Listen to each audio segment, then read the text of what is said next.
परम पूज्य महाराज जी को मेरा प्रणाम। खुश रहे, शांत रहे। महाराज जी, पिछले काफ़ी दिनों से सोशल मीडिया पे मैंने आपके वीडियोस वगैरह देखे, तो मेरे मन में भी कई जिज्ञासाएं थी कि मैं जाऊं और वो दूर करूं। तो आज मेरा सौभाग्य है कि मैं परम धाम में आपके समक्ष खड़ा हूं महाराज जी। ठीक है, बहुत बढ़िया। महाराज जी, मेरा सवाल यह है कि अगर भगवान को पाना चाहते हैं तो क्या सन्यासी बनना जरूरी है, या गृहस्थ्य जीवन में रह के भी हम भगवान को प्राप्त कर सकते हैं? क्या बात है, एक बार ताली बजाए। कितना अद्भुत और सुंदर सवाल किया। क्या सन्यास लेना जरूरी है? कितना सवाल। या हम गृहस्थ में रहकर भी सन्यासी हो सकते हैं? देखिए, सन्यासी कौन? जिसके विचार शून्य हो गए, जो कुछ सोचता ना हो, शून्य में परमात्मा की याद में है, वो सन्यासी।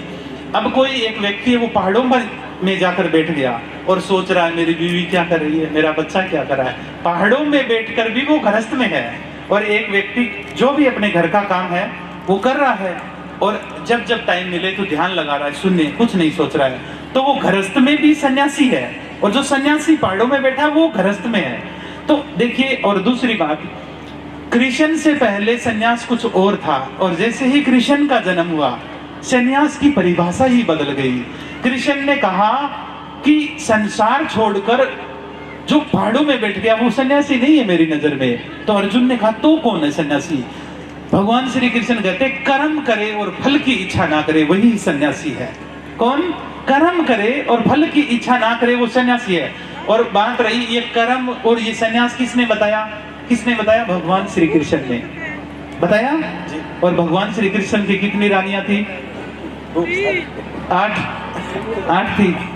तो जो सन्यास और गृहस्थ, ये बताने वाला भी गृहस्थ में है, तो गृहस्थ में रहकर भी परमात्मा को प्राप्त किया जा सकता है।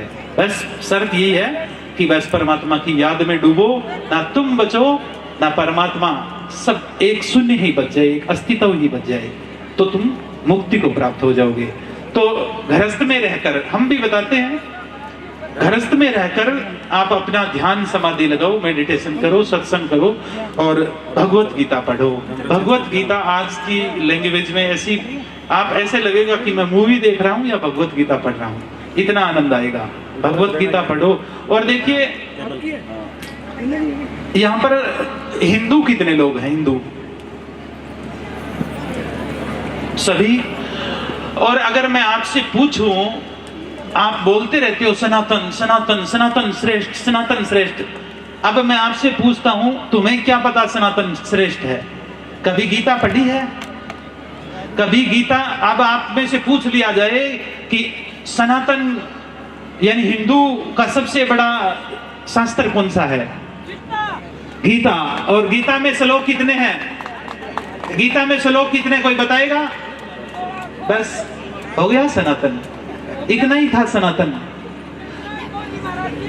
माता जी एक बार थोड़ा मैं इनसे आपको पता है, इनको पता नहीं है, मैं आज इनका थोड़ा वो ले लेता हूँ।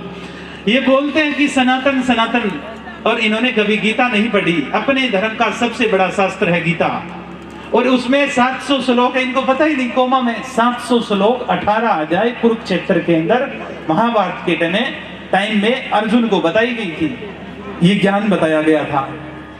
तो 5 साल लगे मेरे को, 5 साल 18 घंटे भगवत गीता यहाँ पर किसी ने पढ़ी नहीं है, लिखनी बहुत बड़ी बात है, और वो भी विज्ञान के साथ में।